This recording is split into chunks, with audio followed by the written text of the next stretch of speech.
Oh, sa mga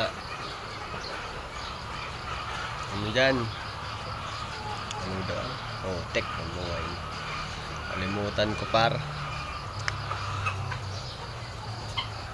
ang tawag dito.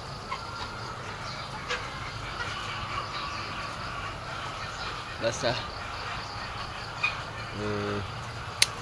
maraming salamat pala sa mga bagong followers ko. Saka busog ako.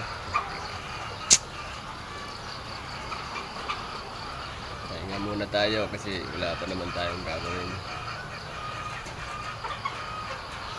Alam mo kasi ang buhay, mahirap talaga. Lalo na ganito, gusto na namin umuwi ng Bicol kaso wala eh. Wala pang pera, marami pang utang. Yan ang buhay. Hirap. Tapos araw-araw ka pa, tapos may bagyo pa.